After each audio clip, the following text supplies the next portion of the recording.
आदरणीय पंकजाताई, आदरणीय प्रीतमताई, आपल्या सगळ्यांच्या आवडत्या उमेदवार नमिताताई मुंदडा, राजेश्वर चव्हाणजी, बाळासाहेबजी, सलीम जहांगीर, शेख रहीमबाई, नेताजी शिंदे, राम कुलकर्णी, मंचावर उपस्थित महायुतीच्या सर्व घटक पक्षाचे सन्माननीय नेते मंडळी आणि उपस्थित माझ्या बांधवांनो आणि बहिणींनो, आपल्या सगळ्यांना माहिती आहे की ही निवडणूक महाराष्ट्राच्या भविष्याकरता अतिशय महत्त्वाची निवडणूक आहे. कारण या निवडणुकीमध्ये कोणा उमेदवाराचं भविष्य ठरणार नाही, पण जर योग्य उमेदवाराला आपण निवडून दिलं तर या अंबेजोगाई शहराचं, मराठवाड्याचं आणि महाराष्ट्राचं भविष्य बदलल्याशिवाय राहणार नाही.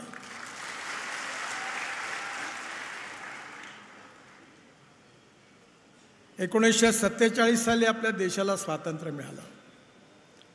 आज 75 वर्ष झाली आणि या 75 वर्षाच्या काळामध्ये काँग्रेस पक्षाला जवळपास 60 वर्ष राज्य करण्याची संधी मिळाली. ग्रामपंचायत काँग्रेसची होती, जिल्हा परिषद काँग्रेसची होती, पंचायत समिती काँग्रेसची होती, मुंबईत राज्य काँग्रेसचं होतं, दिल्लीत राज्य काँग्रेसचं होतं. बैलजोडी होती, लोकांनी बैलजोडीवर ठप्पे मारले. मग गाय वासरू आला, गाय वासरूवर ठप्पे मारले. मग पंजा आला, मग पंजावर ठप्पे मारले. आणि आज काँग्रेस अनेक वेळा तुटली आणि अनेक वेळा बदलली. काँग्रेसने गरिबी हटावचा नारा दिला होता. 20 कलमी, 40 कलमी, 5 कलमी, 8 कलमी कार्यक्रमाच्या घोषणा झाल्या आणि गरिबी हटाव हा नारा काँग्रेसने दिला. पण या देशातल्या गावगरीब मजदूर शेतकऱ्याची गरिबी नाही हटली. काँग्रेसच्या नेत्यांची, कार्यकर्त्यांची, चेले चपाट्यांची आणि चमच्यांची मात्र गरिबी हटली. या 60 वर्षामध्ये चुकीचं आर्थिक धोरण आणि भ्रष्ट प्रशासनामुळे देशाचा सत्यानाश झाला. गावं निग्लेक्ट केल्या गेली. मी आता एका कमिटीचा अध्यक्ष आहे. फायनान्स मिनिस्टरही माझ्याबरोबर आहेत. त्या काळामध्ये एअर इंडिया, इंडियन एअरलाईन्स सुरू केली, 70,000 कोटीचा घाटा. स्टील फॅक्टरी सुरू केल्या, घाटा. कर्नाटकमध्ये सोन्याची खाण सुरू केली, घाटा. म्हणजे चुकीचं आर्थिक नियोजन केल्यामुळे उलट लोकांचाही नुकसान झालं आणि देशाचाही फायदा झाला नाही. ज्या काळामध्ये एकच एअरलाईन्स होती त्यावेळी नागपूर ते मुंबई तिकीट 10,000 रुपये होतं आणि ज्यावेळी प्रायव्हेट एअरलाईन्स सुरू झाली तर 4,000 रुपयावर आलं. त्यामुळे नेहरूजींच्या सरकारने त्यावेळी रशियाच्या विचारधारेचा त्यांच्यावर प्रभाव होता आणि त्याचा परिणाम असा झाला की आज मोठ्या प्रमाणावर आपल्या देशामध्ये जो विकास व्हायला पाहिजे होता तो काही झाला नाही. आज आपल्या सगळ्यांना माहिती आहे की आपल्याकडे आपल्याच मतदारसंघामध्ये मी या जिल्ह्यामध्ये 10,000 कोटी रुपयाची कामं केली. आणि मी असा मंत्री आहे की मी लोकांसमोर हे सांगतो की माझ्याजवळ पैशाची कमी नाही आहे. 2-3 हजार कोटीच्या चिल्लर कामाच्या उद्घाटनाला तर मी जातच नाही. खोटं बोलत नाही, खोटं आश्वासन देत नाही. पण या देशामध्ये पैशाची कमी नाही आहे. या देशामध्ये देशाच्या विकासाकरता इमानदारीने काम करणाऱ्यांची कमी आहे. काँग्रेसच्या काळामध्ये केवळ आश्वासनं दिल्या गेली आणि म्हणून 10 वर्षामध्ये भारत सरकारमध्ये मोदीजींच्या नेतृत्वाखाली आमच्या भारत सरकारने जे काम केलं, जे काँग्रेसने 60 वर्षामध्ये केलं नाही ते 10 वर्षामध्ये आमच्या सरकारने करून दाखवलं.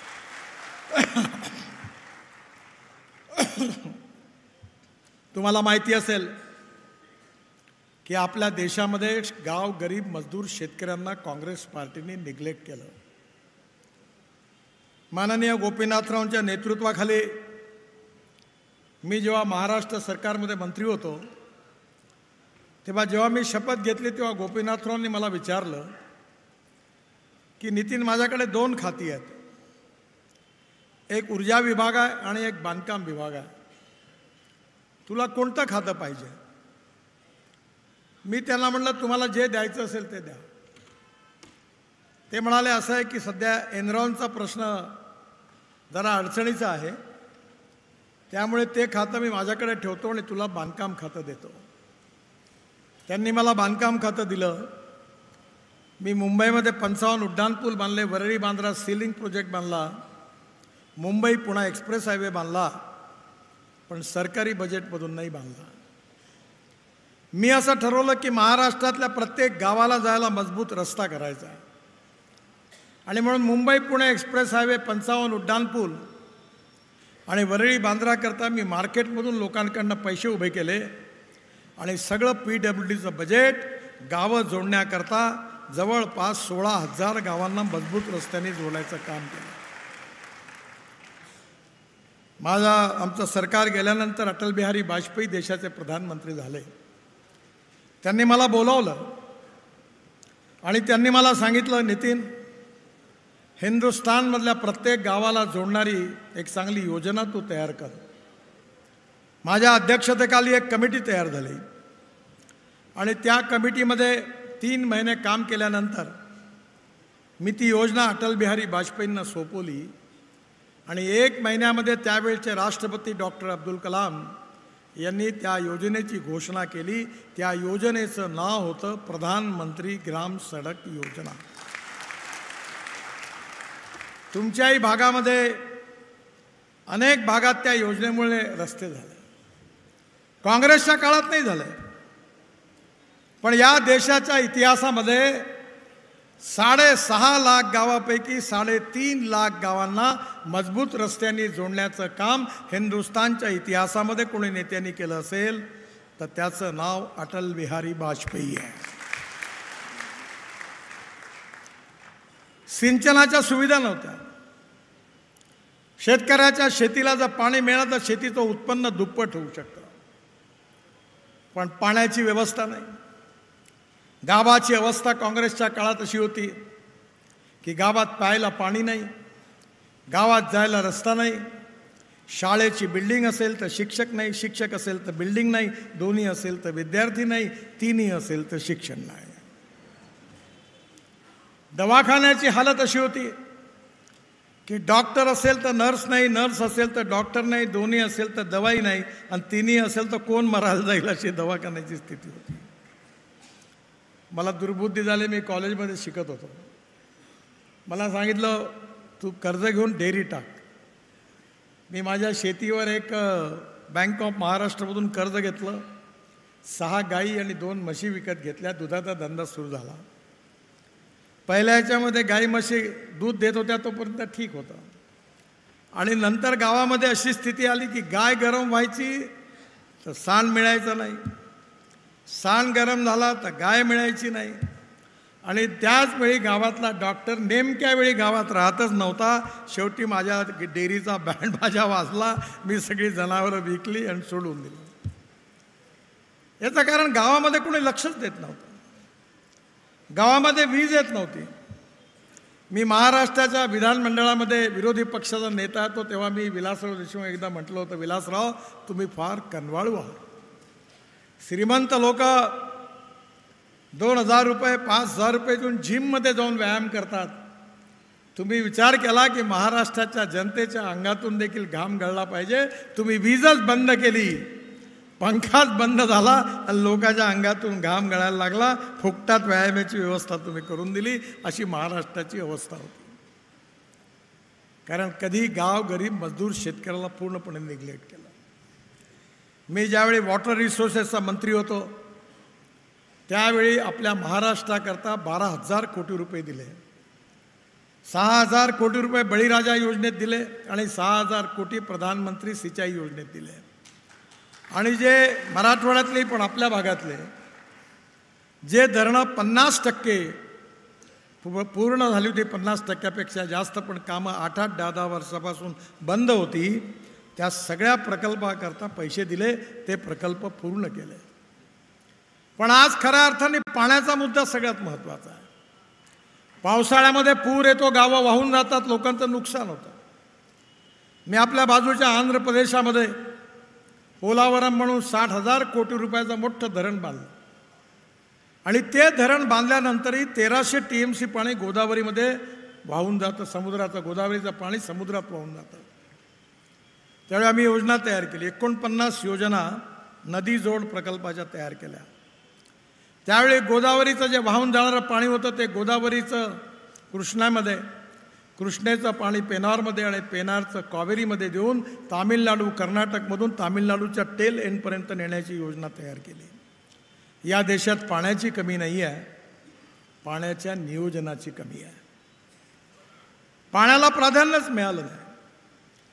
मी स्वतः तुम्हाला सांगतो की आज सगळ्यात महत्त्वाचा प्रश्न कोणता असेल तर आपण नोकरी करतो, बँकेत पैसे डिपॉझिट ठेवतो, मग निवृत्त झाल्यावर जेवढे पैसे मिळतात ते डिपॉझिटमध्ये ठेवून मग व्याजावर आपला उदरनिर्वाह करतो.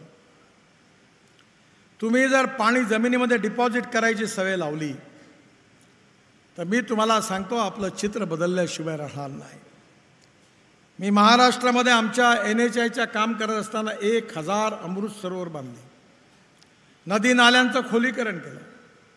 बुलढाणा आणि अजिंठा रस्त्याच्या मध्ये 16,000 धनगर समाजाचे लोक गावं सोडून जायचे कारण पाणी नव्हतं. त्या ठिकाणी पूर्ण आता पाणी आलं. पंजाबराव कृषी विद्यापीठामध्ये 36 तलाव बांधले, तुमच्या परभणीमध्ये पण आत्ता बांधून राहिले आणि जवळपास आज 2 लाख हेक्टरपेक्षा जास्त जमीन पाण्याखाली आली. मी केवळ नेता म्हणून सांगतो म्हणून माझ्यावर विश्वास ठेवू नका. मला 9 डॉक्टरेट्स मिळालेल्या आहेत, डिलीट्स, आणि त्यापैकी 5 कृषी विज्ञानामध्ये मिळाल्या. परभणी विद्यापीठाची मिळाली, बाबासाहेब आंबेडकर युनिव्हर्सिटीची मिळाली, महात्मा ज्योतिबा फुले, पंजाबराव कृषी विद्यापीठ. आणि ती एवढं सिम्पल प्रिन्सिपल आहे की धावणाऱ्या पाण्याला चालायला लावा, चालणाऱ्या पाण्याला थांबायला लावा, थांबलेल्या पाण्याला जमिनीला प्यायला लावा. गावातलं पाणी गावात, घरातलं पाणी घरात, शेतातलं पाणी शेतात. पण काँग्रेसच्या काळामध्ये कधी जलसंवर्धनालाही प्राधान्य मिळालं नाही. आज कापूस स्वस्त आहे, कापड महाग आहे, गहू स्वस्त आहे, ब्रेड बिस्किट महाग आहे, टमाटर संत्रे स्वस्त आहेत, ज्यूस महाग आहे. शरद जोशी शेतकरी संघटनेचे नेते होते, ते नेहमी सांगायचे की आपण ग्लोबल इकॉनॉमीमध्ये आहोत. आज जगामध्ये सोयाबीनचा भाव अर्जेंटिनामध्ये ठरतो, मक्याचा भाव अमेरिकेत ठरतो आणि साखरेचा भाव ब्राझीलमध्ये ठरतो. येणाऱ्या काळामध्ये केवळ शेतकरी अन्नदाता नाही तर आमच्या भारत सरकारने शेतकऱ्याला ऊर्जादाता बनवलं. ज्यावेळी मुंडे साहेबांनी इथेनॉलचा पहिला कारखाना सुरू केला होता, उद्घाटनाकरता अडवाणीजी आले होते, मी पण त्या कार्यक्रमामध्ये होतो. आणि तेव्हापासून आम्ही सातत्याने सांगत होतो की या देशातला शेतकरी अन्नदाता नाही, ऊर्जादाता बनला पाहिजे. आणि आज मला सांगताना आनंद होतो, मी ट्रान्सपोर्ट मंत्री आहे, माझ्याकडे इनोव्हा गाडी आहे टोयोटा कंपनीची. मक्यापासून, तांदूळापासून, बांबूपासून, बायोमासपासून तयार झालेलं जे बायो इथेनॉल आहे त्याच्यावर 100% चालणारी इनोव्हा गाडी आहे आणि युरो 6 इमिशन नॉर्म कंप्लाय करणारी आहे. जगातली पहिली आहे, दिल्लीत पण आहे, नागपुरात पण आहे. आणि त्या गाडीची पेट्रोलमध्ये तुलना केली तर तिचा ॲव्हरेजची तुलना केली तर 25 रुपये लिटर पेट्रोलचा भाव होतो. आणि आता टोयोटो, हुंडाई, महिंद्रा, टाटा या सगळ्या कंपन्या आता फ्लेक्स इंजिन म्हणजे इथेनॉलवर चालणाऱ्या कार सगळीकडे येणार आहेत. इंडियन ऑइल 400 पंप सुरू करणार आहे. बजाज, TVS, हिरो, होंडा यांच्या स्कूटर येणार आहे. आणि आपल्या शेतकऱ्यांनी तयार केलेलं इथेनॉल, या देशातलं पेट्रोल समाप्त होऊन शेतकऱ्यांनी तयार केलेल्या इथेनॉलवर आपल्या गाड्या चालणार आहे. आणि खऱ्या अर्थाने 22 लाख कोटी रुपयाचं आपलं इम्पोर्ट आहे. शेतकरी समृद्ध झाला पाहिजे, संपन्न झाला पाहिजे. स्मार्ट शहर नाही, स्मार्ट विलेज देखील तयार झालं पाहिजे. पुन्हा एकदा गावामधला तरुण गावाकडे वापस आला पाहिजे. हे शक्य आहे, पण त्याकरता योग्य धोरणांची गरज आहे. आणि केवळ आता अन्नदाता, ऊर्जादाता किंवा इंधनदाता नाही, तर पानिपतमध्ये इंडियन ऑइलला मी एक कारखाना उघडायला लावला की जे परली ज्याला म्हणतात, राईस स्ट्रॉ, तुमच्याकडे तणस, त्याच्यापासून आपण 1 लाख लिटर इथेनॉल तयार करतो आणि जवळपास 150 टन पर डे डांबर बिटुमिन तयार होत आहे आणि 88,000 टन पर इयर हवाई इंधन बायो ॲव्हिएशन फ्युएल तयार होणार आहे. झालं, तयार होणं सुरू झालं आहे.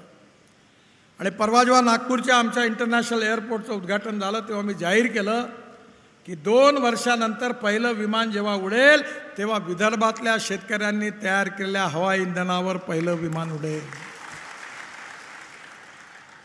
तो दिवस आता दूर नाही आहे. पण हे का झालं? कारण योग्य धोरणं असतील तरच विकास होऊ शकतो. आणि म्हणून या आमच्या सरकारमध्ये अनेक योजना आल्या. त्या सगळ्या योजनांमधून आपला विकास कसा होईल याचा सातत्याने विचार झाला. गरीब गरीब असतो, गरीबाला जात पंथ धर्म आणि भाषा नसते. ज्या भावामध्ये गॅसचं सिलेंडर हिंदूला विकत मिळतं त्याच भावात मुसलमानाला विकत मिळतं. ज्या भावामध्ये पेट्रोल हिंदूला मिळतं त्याच भावामध्ये मुसलमानाला मिळतं. काँग्रेसने नेहमी जातीवादाचं आणि सांप्रदायिकतेचं जहर काढलं. लोकांना सांगितलं की बीजेपी वाले खतरनाक है, ये चुनकर आएंगे तो आपको कटवा देंगे, पाकिस्तान भिजवा देंगे, सुरक्षित रहना है तो पंजे पर मोहर लगाओ. मला तुम्ही सांगा, भारत सरकारच्या 68 योजना आहेत, महाराष्ट्र सरकारच्या योजना आहेत, लाडकी बहन योजना आहे. एका तरी योजनेमध्ये असं कुठे लिहिलं आहे का की दलित आणि मुसलमानांना अर्ज करता येणार नाही? असं कुठेही लिहिलं नाही. त्या सगळ्यांना बरोबर घेऊन सगळ्या योजनाचा फायदा जात पंथ धर्म भाषा आणि सेक्स याला कुठेही डिस्क्रिमिनेट न करता सबका साथ, सबका विश्वास, सबका प्रयास या आधारावर आम्ही सातत्याने काम करण्याचा प्रयत्न केला. बाबासाहेब आंबेडकरांची दीक्षाभूमी आहे नागपूरला, त्याचं काम आम्ही पूर्ण केलं. मी पूर्ण केलं पालकमंत्री असताना. कंपाऊंड वॉल केली, स्टील पाईपचं रेलिंग केलं, सरकारकडे पैसे आणून दिले. त्याच काळामध्ये आपल्या सरकारमध्ये देवेंद्रजींनी चिचोलीला बाबासाहेबांच्या साहित्याचं मोठं म्युझियम मंजूर केलं. अनेक ताजबाग म्हणून आमच्याकडे ताजुद्दीन बाबाज होते, सुंदर केलं ताजमहालसारखं. आम्ही कधी भेदभाव नाही केला, करणार पण नाही. कारण आमचा याच्यावर विश्वास आहे की कुठलाही माणूस हा जात पंथ धर्म भाषा आणि सेक्सने मोठा नाही, आपल्या गुणांनी मोठा आहे. आपण कधी छत्रपती शिवाजी महाराजांची जात विचारतो का? आपण कधी बाबासाहेब आंबेडकरांची जात विचारतो का? आपण कधी महात्मा ज्योतिबा फुलेंची जात विचारतो का? आपण कधी राजर्षी शाहू महाराजांची जात विचारतो का? आपण कधी गजानन महाराजांची, गाडगे बाबांची, तुकडोजी महाराजांची कधी जात विचारतो? ज्ञानेश्वर महाराजांची, तुकाराम महाराजांची जात विचारतो? नाही विचारत. त्यांचं कार्य बघतो.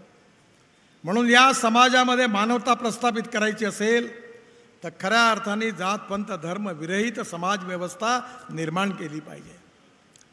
आणि त्याकरता आपले जे आर्थिक प्रश्न आहेत, no philosophy can be taught to empty stomach. आणि त्यामुळे जोपर्यंत आपण आर्थिकदृष्ट्या समृद्ध संपन्न होत नाही तोपर्यंत आपलं भविष्य बदलू शकत नाही. आज खऱ्या अर्थाने आत्मनिर्भर भारत बनवणं हे आपलं स्वप्न आहे. विश्वगुरू भारताला बनवणं हे आपलं स्वप्न आहे. $5 ट्रिलियन इकॉनॉमी बनवणं, जगातली 3री मोठी अर्थव्यवस्था बनवणं आणि या देशातल्या गावगरीब मजदूर शेतकऱ्याचं कल्याण करणं हे आपलं उद्दिष्ट आहे. भारतीय जनता पार्टीच्या उद्दिष्टामध्ये 3 गोष्टी आमच्या कार्यालयासमोर मी अध्यक्ष असताना आम्ही दिल्या, तशा आजही आहेत की राष्ट्रवाद, राष्ट्र की सर्वांगीण प्रगती और विकास हे आमचं उद्दिष्ट आहे. Good governance and development. जर राष्ट्राचा विकास करायचा असेल तर सुशासन असलं पाहिजे आणि विकास असला पाहिजे. आणि तिसरं अंत्योदय, म्हणजे या समाजातले जे शोषित आहे, पीडित आहे, दलित आहेत, सामाजिक आर्थिक शैक्षणिकदृष्ट्या मागासलेले आहेत, ज्यांना राहायला घर नाही आहे, ज्यांच्या शरीरावर कपडा नाही आहे, ज्यांना खायला रोटी नाही आहे, त्या दरिद्र नारायणाला आम्ही परमेश्वर मानू आणि त्यांची निरंतर सेवा करत राहू. आणि ज्या दिवशी त्यांना रोटी कपडा मकान मिळेल त्या दिवशी आपलं काम पूर्ण झालं असं आपण समजू. हे पंडित दीनदयाल उपाध्यायांचं सामाजिक आर्थिक चिंतन अंत्योदयाचं हे आमचं उद्दिष्ट आहे. मी 2014ला मंत्री झालो. त्यावेळी मी ठरवलं की आपल्या देशामध्ये 1.5 कोटी लोक माणसाला माणूस घेऊन खिचतो आणि झारखंड आणि बंगालमध्ये तर बैलाच्या अंगावर जसं जू टाकतात तसं माणूस आपल्या खांद्यावर ठेवून माणसांना खिचतो. ही अमानवीय प्रथा आहे, ही समाप्त झाली पाहिजे. आणि यामध्ये काम करणारे 70% शेड्यूल कास्ट आणि मुसलमान होते. मी कायदा तयार केला, टेक्नॉलॉजी डेव्हलप केली, मेकॅनिक्स ड्रिव्हन ई रिक्षा, ई कार्ट देशात आणलं. 1 क्विंटलचा पोता आपल्या पाठीवर ठेवणारा मजदूर आता तुम्हाला मिळत नाही, कारण आता इलेक्ट्रिक ड्रिव्हन ई रिक्षामधून सामान जातं आणि माणसं जायला सुरुवात झाली आणि खऱ्या अर्थाने मानवी शोषण समाप्त झालं. मला आत्ता BBC मध्ये एक इंटरव्ह्यू झाला. मला विचार तुमच्या आयुष्यात सगळ्यात मोठं काम कोणतं झालं, तर मी सांगितलं की या 1.5 कोटी लोक ज्यांचं मानवतेच्या आधारावर शोषण होत होतं त्यांना पुन्हा एकदा नवीन स्वातंत्र्य मिळालं आणि ते सन्मानाने जगत आहेत. हेच माझ्या आयुष्यातलं सगळ्यात मोठं काम झालं. पण काँग्रेसवाले जातीवादाचा आणि सांप्रदायिकतेचा जहर कालवून राहिले. मागच्या लोकसभेच्या निवडणुकीमध्ये प्रचार केला गेला की आम्ही जर निवडून आलो, भारतीय जनता पार्टीला 400 जागा मिळाल्या तर बाबासाहेबांचं संविधान बदलणार. बाबासाहेबांचं संविधान आम्ही बदलवणार नाही, बदलवू देणार नाही आणि कधी बदलणार नाही, हा विश्वास मी आपल्या सगळ्यांना. मी लॉ ग्रॅज्युएट आहे. फायनल इयरला आम्हाला संविधानाचा पेपर आहे. संविधान 4 भागामध्ये आहे. एक संविधानाचे मूलतत्व आहेत. सुप्रीम कोर्टामध्ये आजपासून 40-45 वर्षापूर्वी एक केस झाली होती आणि त्या केसमध्ये चीफ जस्टिस ऑफ इंडिया आणि 10 न्यायमूर्ती असं 11 जणांचं खंडपीठ होतं. आणि त्या खंडपीठाने निर्णय दिलेला आहे की silent features of the constitution cannot be change. घटनेचे मूलभूत तत्व बदलू शकत नाही, जे बाबासाहेबांनी लिहून ठेवलेली आहे. ही मूलभूत तत्व कोणती आहे? ही मूलभूत तत्व आहे लोकतंत्र, समाजवाद, धर्मनिरपेक्षता, freedom of speech, fundamental right. हे कधीच बदलू शकत नाही. पण जे पुढचे 3 पार्ट आहे ज्यामध्ये पार्लमेंटला 2/3 मेजॉरिटीने बदलवण्याचा अधिकार आहे, त्याबद्दल मी काँग्रेस पक्षाच्या नेत्यांना आणि विशेषतः लाल घटनेची कॉपी घेऊन फिरणाऱ्या काँग्रेसच्या नेत्याला मी प्रश्न विचारतो, तो उत्तर द्या. की तुमची आजी प्रधानमंत्री होती इंदिराजी, तेव्हा अलाहाबाद हायकोर्टात त्या हरल्यानंतर त्यांनी बाबासाहेबाच्या संविधानाच्या काँग्रेस पार्टीने धज्जिया उडवल्या, तोडून टाकला. अनेक ठिकाणी अनेक कायदे असे केले स्वतःच्या स्वार्थाकरता काँग्रेस पार्टीने. शेवटी 77 साली जेव्हा जनता पार्टी आली तेव्हा त्या सगळ्या दुरुस्त्या पुन्हा दुरुस्त केल्या. ज्यांनी संविधानाचे तुकडे केले ते आता संविधान बचाव करता भाषण करत फिरत आहे आणि लोकांच्या मनात जहर घालवतात आहे. जेव्हा कन्व्हिन्स करता येत नाही तेव्हा कन्फ्यूज करण्याचा प्रयत्न करत आहे. आणि म्हणून माझी आपल्या सगळ्यांना विनंती आहे की आपण सगळ्यांनी या निवडणुकीमध्ये विचार करून, ही निवडणूक माझ्या हिशोबाने केवळ नमिताजींच्या भविष्याचा फैसला करणारी निवडणूक नाही आहे. जर तुम्हाला महाराष्ट्राचा विकास करायचा असेल, छत्रपती शिवाजी महाराज आमचं दैवत आहे. बाळासाहेब ठाकरे नेहमी म्हणायचे शिवशाही, आणि छत्रपती शिवाजी महाराजांचं वर्णन आहे यशवंत, कीर्तिवंत, वरदवंत, सामर्थ्यवंत, जाणता राजा, निश्चयाचा महामेरू, बहुत जनासी आधारू, अखंड स्थितीचा निर्धारू, श्रीमंत योगी. आदर्श राजा, आदर्श पिता, आदर्श प्रशासक. सेक्युलर शब्दाचा अर्थ इंग्लिश डिक्शनरीमध्ये धर्मनिरपेक्षता नाही आहे. सेक्युलर शब्दाचा अर्थ आहे सर्व धर्म समभाव. आणि छत्रपती शिवाजी महाराजांनी अनेक युद्ध जिंकल्यानंतर कधी परधर्मीयांच्या कुठल्याही पूजास्थानावर आघात केला नाही. विरोधकांना जिंकल्यानंतर ज्या आया बहिणी होत्या त्यांना पुन्हा एकदा मानाने सन्मानाने सण आणि ओटी भरून त्यांना त्यांच्या घरी पोहोचवून देण्याचं काम दिलं. अशा प्रकारचा आदर्श राजा कोणी होता तर छत्रपती शिवाजी महाराज होते. महात्मा गांधींनी सांगितलं की आम्हाला रामराज्य या देशात आणायचं आहे. रामराज्य म्हणजे खऱ्या अर्थाने मर्यादा पुरुषोत्तम प्रभू रामचंद्र हे खऱ्या अर्थाने आदर्शाचे प्रतीक होते. आणि म्हणून शिवशाही असेल की रामराज्य असेल ते रूपांतर या महाराष्ट्राचं आपल्याला करायचं आहे. आणि ते करायचं असेल तर योग्य दिशा, योग्य नीती आणि योग्य नेतृत्व असेल तरच हे बदलू शकतं. आणि म्हणून या महाराष्ट्राचं भविष्य बदलवण्याकरता, या महाराष्ट्राला सुखी समृद्ध संपन्न बनवण्याकरता खऱ्या अर्थाने महायुतीचं सरकार आलं तरच हे भविष्य बदलू शकतं. आणि म्हणून माझी आपल्या सगळ्यांना विनंती आहे की माझा विमलताईंशी फार जवळचा संबंध होता. विमलताईंनी या भागामध्ये खूप सुंदर काम केलं. आणि आज त्यांचा एक प्रकारे वारस म्हणून नमिताताई या ठिकाणी उभ्या आहेत. उच्च विद्या विभूषित आहेत. तर मला पंकजाताई सांगत होत्या की या ठिकाणी जास्तीत जास्त हुशार शिकलेले चांगले लोक राजकारणात आले पाहिजे, आमदार खासदार झाले पाहिजे, असा प्रयत्न मी करायचं ठरवलं आहे. का चांगला माणूस पाहिजे, का शिकलेला माणूस पाहिजे, त्याला लोकांचे प्रश्न समजले पाहिजे. त्याला लोकांचे प्रश्न केवळ समजून चालणार नाही तर समजलेले प्रश्न सोडवून दाखवण्याची ताकद असली पाहिजे. असं कर्तृत्व, नेतृत्व आणि वक्तृत्व तिन्ही ज्यांच्या ठायी आहे अशा नमिताताई आपल्या युतीच्या उमेदवार आहेत. ही भूमी खरं म्हणजे आपल्या रेणुका मातेचं मोठं इथे दर्शन घ्यायला मी एकदा येऊन गेलो. त्यांचा आशीर्वाद आपल्या सगळ्यांच्या मागे आहे.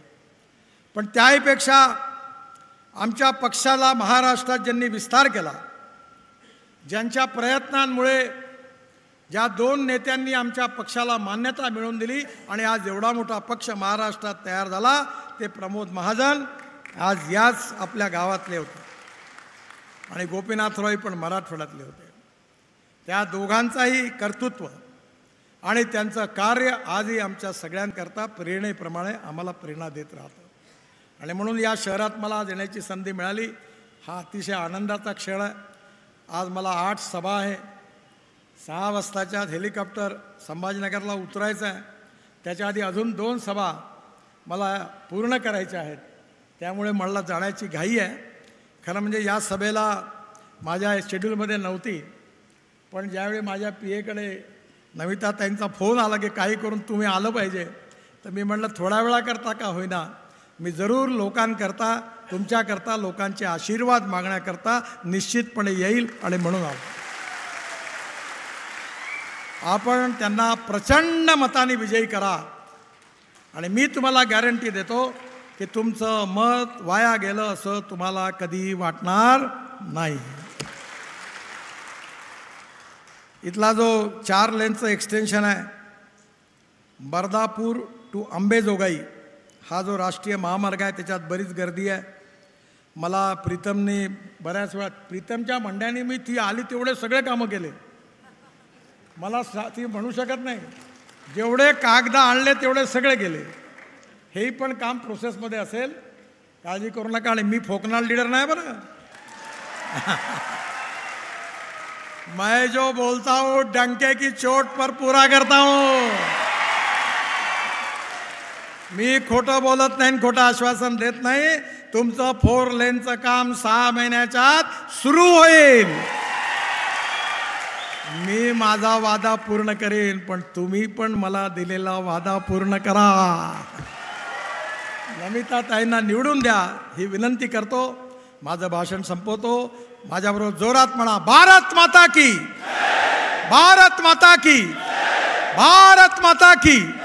धन्यवाद. नमस्कार. धन्यवाद गडकरी साहेब. यानंतर आपल्या सर्वांच्या लाडक्या नेत्या आदरणीय पंकजाताई साहेब.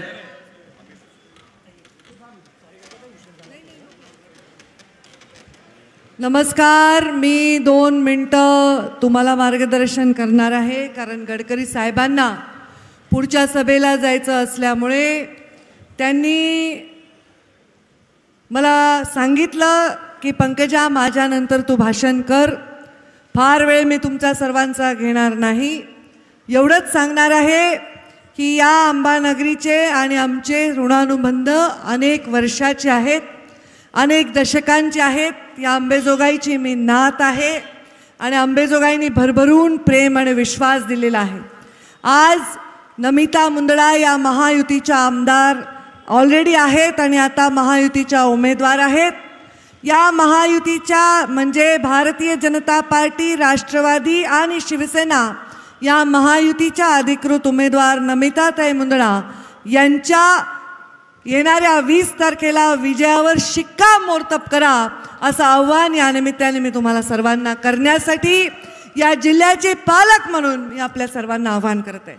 मला माहिती आहे आपण सगळे 11 वाजल्यापासून बसलेले आहात. आपल्याला गडकरी साहेबांच्या सभेला उशीर झाला.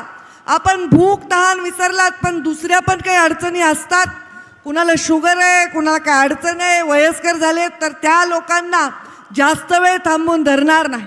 आज मंचावर खासदार प्रीतमताई, स्वतः उमेदवार नमिताताई, मंचावर आमच्या राष्ट्रवादीचे जिल्ह्याचे अध्यक्ष राजेश्वरजी चव्हाण, आमचे अल्पसंख्याक आघाडीचे सलीम जहांगीर, अक्षय मुंदडा, भरत बाप्पा काळे, संतोष हंगे, राणा डोईफोडे, विजयकांत मुंडे, राजाभाऊ अवताडे, शोभाताई लोमटे, रमाकांत मुंडे, विष्णुपन घुले, रामभाऊ कुलकर्णी, बाळासाहेब शेप, विलास सोनवणे, वासुदेव नेहकर, नेताजी शिंदे, कमलाकर कोपले, बाळासाहेब दोडतल्ले, मुरलीधर ढाकणे, संदीप वाहुळे, मंचावर उपस्थित सर्वजण, मंचावर उपस्थित आणि मंचासमोर उपस्थित सर्व वडीलधारी मंडळी, सगळे टोपेवाले, फेटेवाले, सगळे शेतकरी बांधव, सर्व युवा बांधव, कारण ही अंबेजोगाई नगरी आहे, हे मराठवाड्याचं शिक्षणाचं माहेरघर आहे. त्यामुळे अत्यंत शिस्तीमध्ये प्रतिसाद देत असलेले सगळे युवा बांधव आणि माझ्या लाडक्या बहिणींनो, कारण तुम्ही ओ रे बाबा आले रे बाबा, बसा बसा बसा बसा. मी तुम्हा सर्वांना विनंती करणार, या बीड जिल्ह्यामध्ये गडकरी साहेबांनी सांगितलं की गाय वासरूवर पण निवडणूक झाली, संघाच्या दिव्यावर पण निवडणूक झाली, नांगरधारी शेतकऱ्यावर पण निवडणूक झाली, पण 1980 पासून कमळाचं फूल कधीही आपण सोडलेलं नाही. माझ्या कोर कमिटीच्या बैठकीमध्ये मी भांडत होते की या बीड जिल्ह्यामध्ये 3 तरी जागा कमळाच्या फुलावरच्या लढल्या पाहिजे, कारण इथला मतदार हा भारतीय जनता पार्टीच्या विचारांचा आहे. हा मतदार मुंडे साहेब, महाजन साहेब यांच्या तालमीत वाढलेला आहे. गेले 25 वर्ष झाले मी राजकारण जवळून बघते. 22 वर्ष झाले मी राजकारणामध्ये स्वतः प्रत्यक्षात काम करत आहे. याच ग्राउंडवर मी अनेक वेळा सभा घेतली. आमच्या शोभाताई उभ्या होत्या, अगदी थोडक्यात आमच्या शोभाताईंचा अगदी थोडक्यात पराभव झाला. आज मला सुनील काकांची आठवण झाल्याशिवाय राहणार नाही. म्हणजे मुंडे साहेबांनी एक एक गडी, एक एक माणूस बांधून राजकारण केलं. आणि मागच्या वेळी आदल्या दिवशी राष्ट्रवादीने तिकीट जाहीर, नंदू काका सॉरी पाहिलं नाही मागच्या वेळी मुंडे साहेबांनी राष्ट्रवादीने तिकीट जाहीर करून देखील आदल्या दिवशी मी नमिता मुंदडांना भारतीय जनता पार्टीमध्ये प्रवेश करून दिला आणि तरीही तुम्ही प्रचंड मताने निवडून दिलं. तो सन्मान ठेवला, त्याच्याबद्दल मी तुमचे आभार मानतो. आणि आज ही सीट आहे, ही प्रतिष्ठेची सीट आहे. कशी प्रतिष्ठा आहे? पंकजा मुंडेची प्रतिष्ठा नाही, विमलताई मुंदडांची प्रतिष्ठा नाही. ही प्रतिष्ठा तुमच्या विचारांच्या प्रतिष्ठेची निवडणूक आहे. ही निवडणूक आहे. हा बीड जिल्हा हा पुरोगामी विचारांचा सुद्धा जिल्हा आहे. हा बीड जिल्हा सुशिक्षित आणि चांगल्या माणसाच्या पाठीमागे राहणारा बीड जिल्हा आहे. पंकजा मुंडेंनी पालकमंत्री म्हणून जे केलेलं काम होतं त्याची शाबासकी तर सगळ्यांनी दिली, पण मतदान करताना काही गडबडी झाल्या. एक अशी परिस्थिती निर्माण झाली जी कधीही इतिहासात झाली नाही. पण मतांनी हरले तरी मनांनी मी हारले नाही. मी माझ्या बहिणीला तिकीट देऊ शकले असते, माझ्याच परिवारातले 4 माणसं उभे करू शकले असते, पण मी गोपीनाथ मुंडेची लेक आहे. मुंडे साहेब आमदार खासदार बनवणारी फॅक्टरी होते. तुम्हाला पण आमदार बनवणारी फॅक्टरी व्हायचं आहे. आज जिथे जिथे मी सभेला चालले प्रचंड गर्दी होतीये. आज 25 सभा महाराष्ट्रात माझ्या जवळपास झाल्या. इथून पुन्हा मी सभेला चालले.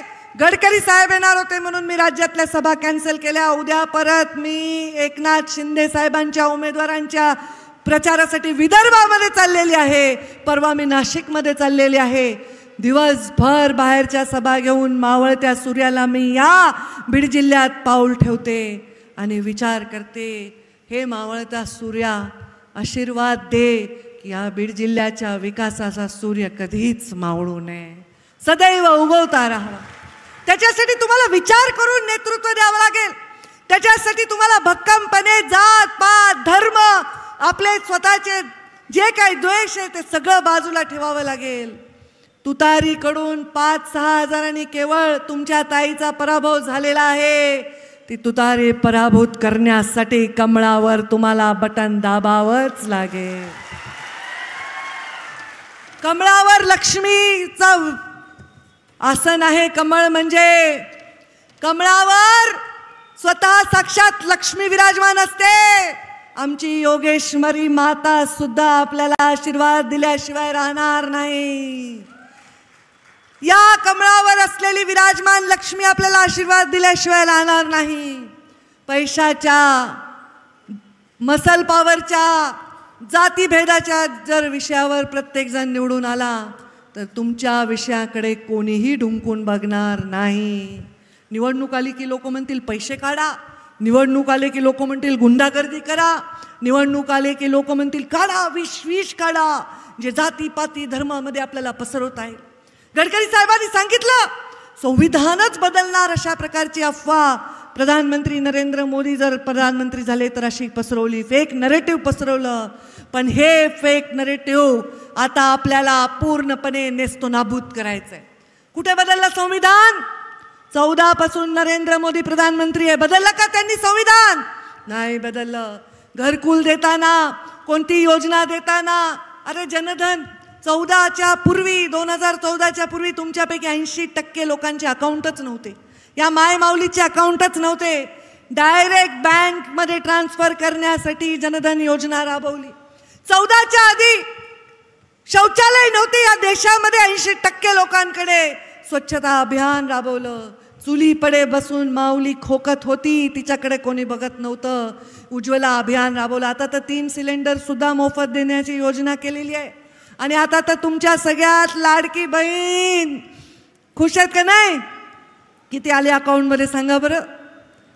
तुमच्यापेक्षा हेच जास्त सांगायला ते यांना देऊ नका बरं का, देताल नाही तर. किती आले अकाउंटमध्ये पैसे? किती आले? 7,500. हा सूर्य आणि हा जयद्रथ असा विकास आम्ही केलेला आहे देशामध्ये. राज्यामध्ये तुमची लेख मंत्री होती, या जिल्ह्याची पालक होती. सांगा कधी कुणाच्या वाकड्यात गेले? कधी कुणाच्या ग्रामपंचायतमध्ये चौकशा लावल्या? कधी कुणाच्या भांडणामध्ये पाय घालून लोकांना एकमेकांच्या अंगावर घातलं? कधीच नाही. आणि आताही तसं करायचं नाही, कोणीच करायचं नाही. मी करू देणार नाही, मी होऊ देणार नाही, कारण मी ऑलरेडी आमदार झाले. आता मी आमदार झालेली आहे. पहिले फक्त परळीची आमदार होते, आता मी केजची पण आमदार आहे, आता मी माजलगावची पण आमदार आहे, मी आता आष्टीची पण आमदार आहे. कारण मी आता विधानसभेला ज्यांना निवडून दिले, नमिता मुंदडा माझ्या मतदार आहेत. मी त्यांची मतदार होऊ शकत नाही, पण त्यांनी मला मत दिलेलं आहे. आणि आज मी आमदार झाले तर ह्या प्रत्येक जिल्ह्याच्या प्रत्येक गावातल्या कार्यकर्त्याचं, मतदारांचं, त्यांच्या हिताचं रक्षण करण्यासाठी माझ्या जीवनाचा क्षण क्षण जसा घालवलाय तसाच मी घालवणार. त्यामुळे तुम्हाला विश्वास पाहिजे आणि तो विश्वास तुम्ही येणाऱ्या मतदानामध्ये दाखवा. आता समोरच्या लोकांचा प्रचार काय आहे मला माहीत नाही. देशात आमचं सरकार आहे, राज्यातही आमचं सरकार आहे, येणारे आमचं सरकार आहे. त्यांच्याकडे काय मुद्दा आहे?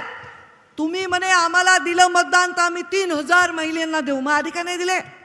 तुमच्याकडे होतं ना 2.5 वर्ष सरकार, का नाही दिलं? 14च्या आधी तुमच्याकडे 75 वर्ष या देशाला स्वतंत्रता मिळून तुमच्या हातात सरकार होतं, का नाही दिलं? तेव्हा तुम्ही महिलांना एखादी योजना, आता तुम्ही सांगताय महिलांना देऊ. शेतकरी सन्मान योजना, इथे बसले शेतकरी 12,000 रुपये वर्षाला येतात की नाही मोदीजींचे? आता 15,000 करणार आहेत, 15,000. अरे तुमची काळजी केली का कधी? पीक विमा योजना अटल बिहारी वाजपेयींनी आणली, मुंडे साहेबांनी राबवली. त्याच्यानंतर तुमच्या लेकींनी ही योजना राबवली. किती विमा दिला रे? बक्कळ विमा, प्रत्येकाच्या अकाउंटमध्ये बक्कळ पैसे. मग हे जर तुम्हाला आता पाहिजे असेल तर तुम्हाला विकासाचा दृष्टी समोर ठेवून मतदान कर. सगळं विसरून जा. मी विसरले, तुम्ही विसरा. माफ करणाराच राजा असतो, बदला घेणारा राजा होऊ शकत नाही. मी विसरून गेले लोकसभेचा पराभव, कारण मला तो पराभव वाटलाच नाही. 2-2 लाखांनी पराभव झाले लोकांचे, मी तर 5-6 हजारांनी पराभूत झाले. तुम्ही मला विजयीच केलंय. तुमच्या मनामध्ये इच्छा नव्हती की ताईने दिल्लीला जावं, महाराष्ट्रातच राहावं, म्हणून आमदार म्हणून परत तुमच्याकडे आले. मग आता ते विसरून जा. काय झालं ते मागं टाका. पुढच्या भविष्याचा विषय बघा. काही किरकिर करू नका. हे तुमच्या वेळी नव्हतं, हे नव्हतं, काय नाही. आपलं काम करा. ताईंनी जो तुम्हाला आदेश दिलाय, जी विनंती केली हात जोडून, त्या विनंतीला मान द्या. तुम्ही मला मान दिला तर मी मानच तुम्हाला देईन, हा विश्वास तुम्हाला देते. आणि तो मान नमिता मुंदडा आमदार म्हणून देतील, त्यांच्याकडून तुम्हाला तो मिळेल, हे सुद्धा आश्वासन मी तुम्हाला या निमित्ताने देते. त्यामुळे आता भाजप, राष्ट्रवादी, मला तर कधी वाटलंच नाही आबा आपण एका मंचावर बसून प्रचार करतो. घड्याळ, कमळ आणि धनुष्यबाण, धनुष्यबाणाची आम्हाला सवय, पण घड्याळ आणि कमळ एकत्र बसून प्रचार करेल हे पहिल्यांदाच या जिल्ह्यात व्हायलंय. प्रयोग झाला लोकसभेला, पण पहिल्यांदाच व्हायलाय. चला, राजकारणात वेगवेगळे प्रयोग होत असतात, पण ह्या प्रयोगांना यशस्वी करण्यासाठी काम करा. एखादा माणूस एखाद्या व्यक्तीला निवडून देण्यासाठी काम केला तर ते सकारात्मक काम आहे. ते एखाद्याला आपण निवडून नाही देऊ शकत, पण उगीच पाडायसाठी काम करण्याची आता प्रवृत्ती आपल्याला नकोय. आपण सर्वांनी नमिता मुंदडांना विजयी करा. मी नमितालाही दत्तक घेते आणि मतदारसंघ तर माझा दत्तकच आहे. तुमचं हितही दत्तक घेते. तुमच्या मंचावर बसणाऱ्या कोणाचंही आणि समोर बसणाऱ्या कोणाचंही नुकसान होणार नाही, ही माझी जबाबदारी. पण मला सांगा, महाराष्ट्रभर पंकजाताई चालल्यात. प्रत्येक जण मला म्हणते, ताई तुमची सभा झाली, आमची सीट पक्की. ताई तुमची सभा झाली, आमचे प्रभारी रोज फोन करतात, पंकजा यहाँ गई, पंकजा वहाँ गई. सगळे रिपोर्टिंग मोदीपर्यंत चाललेत. किती गर्दी व्हायली सभेला, किती राज्यामध्ये सभा होत आहेत. 25 सभा झाल्या, 50 झाल्या, त्याच्यातले असे निकाल येतील. मग माझ्याच जिल्ह्यात घोळ करायचा का नेहमी? आपण करायचा का? नाही ना करायचा. मग ह्या केजची सीट माझी आहे. मी मागच्या वेळी पण केजमध्ये निवडून आणली, 14ला, 19लाही निवडून आणली. आणि मी निवडून आणल्यानंतर त्यांची ताकद आपली ताकद मिळून जास्त मतांनी आपल्याला यावेळी नमिता मुंदडांना निवडून द्यायचं. आता काही चिंता करू नका. ऊसाचा वगैरे विषय वगैरे असा एवढा होईल, पण मी तुम्हाला एक गुड न्यूज देणार आहे आज. एक गुड न्यूज. या ऊसाचा विषयाची चिंता करायची नाही. 14 तारखेला वैद्यनाथ कारखान्याचं जे काही झालंय तिथे कारवाई झाली. माझ्या चांगला चाललेला कारखाना बंद पडला, माझ्यावर रेड झाली, माझ्याच कारखान्याला मदत नाही मिळाली, हे सगळं जगासमोर आहे. पण ईश्वराची, योगेश्वरी मातेची, माझ्या वैद्यनाथाची आणि माझ्या बाबांची कृपा आहे की त्या कारखान्याचा विषय मार्गी लागला. मी नेहमी म्हणायचे, कारखाना माझा राहू न राहू, कारखाना चालला पाहिजे. मला काय करायचं आहे? मला कारखान्यातून काही पेट्रोल भरायचं नाही माझ्या गाडीत, मला काही गेस्ट हाऊसवर जाऊन जेवण करायचं नाही, मला काय करायचं नाही कारखान्यातून, मला कारखान्यातून काही पोसायचं नाही, मला फक्त सामान्य माणसाचं हित करायचं आहे. कारखान्याचा विषय कोणीही चिंता करायची गरज नाही. वैद्यनाथ कारखान्याचा DRTमधून निर्णय झालेला आहे. त्या बँकांनी निर्णय घेतलेला आहे. त्या निर्णयाला अनुमोदन देणं हे माझं कर्तव्य होतं. ते झालंय 14 तारखेला रोलरचं पूजन आहे आणि 25 नोव्हेंबरला मोडी टाकण्याचा कार्यक्रम आहे. परळी मतदार संघ जेव्हा आमच्या भावाला आम्ही दिला म्हणजे ते निवडूनच आले होते, सिटिंग आमदारच होणार होते, पण तेव्हा माझ्या मनात वाटलं आपण ह्या परळीला आता म्हणजे थोडं वेगळं नातं व्हायलंय. एक कर्तव्य होतं ज्या गडकरी साहेबांनी उल्लेख केला, ज्या मुंडे साहेबांनी सहकारची चळवळ भाजपची कधी नव्हतीच तिथे पहिला पाया रोवला. एका ऊसतोड कामगाराच्या पोटी जन्म घेतलेल्या माणसांनी कारखाना काढला. जेवढे कारखान्यात ना आजूबाजूला त्यांनीच काढलेत, कुणी काही म्हणलं तरी, पण त्या कारखान्याला मदत नाही होऊ शकली आणि तो कारखाना बंद होता. काही त्या कारखान्याला रोग नाही, एखादा धडधाकट माणसाला कुलूप बंद करून ठेवा ना, तसं झालं. फक्त दुष्काळीच्या आर्थिक नुकसानीत कारखाना अडकला होता. आज कारखाना चालू होणार आहे आणि पानगाव कारखाना सुद्धा चालू होणार आहे पुढच्या वेळी. आता ऊस कमी आहे तिकडं, त्यामुळे कोणीही घाबरायचं कारण नाही. ऊसाला कोणाचा त्रास असेल तर सरळ तुमची यादी द्या, तुमच्या ऊसाला गाडी पंकजाताई लावल्याशिवाय राहणार नाही. 25 नोव्हेंबरला मोडी टाकणार, काही चिंता करायचं कारण नाही. कारस्थानांचं ते काळं दाट धुकं निघून गेलेलं आहे आणि आता चांगल्या भविष्याचा उज्ज्वल असा सूर्यप्रकाश आपल्याला दिसणार आहे. आपल्या सर्वांना मी विनंती करते की नमिता, मी माझ्या आणि माझ्याच परिवाराचं नाही, मुंडे साहेबांनी माझ्या सोहळीत सर्व सामान्य वंचितांचं पीडितांचं दुःख आणि त्यांचं भविष्य करण्याची जबाबदारी दिली आहे. माझ्या लायकीने माझ्या छोट्याशा पद्धतीने मी माझा प्रयत्न करते. केजची सीट ही निवडून आणणं हे कर्तव्य मी तुमच्या झोळीमध्ये टाकते, तुमच्याही झोळीमध्ये टाकते. तुम्ही भविष्याचा विचार करा. तुम्ही पंकजाताईंच्या शब्दाला मान द्या आणि येणाऱ्या 20 तारखेला कमळाच्या फुलासमोरचं बटन दाबून मोठ्या मताने माझ्या महायुतीच्या उमेदवाराला विजयी करा असं आव्हान मी तुम्हाला करते. आणि मला पुढे सभा आहे, गडकरी साहेबांना उशीर झाल्यामुळे मलाहीच उशीर झाला आहे सभेला, तर त्या सभेकडे मी जाण्यासाठी जास्त न बोलता आपली रजा घेते. धन्यवाद. जय हिंद. जय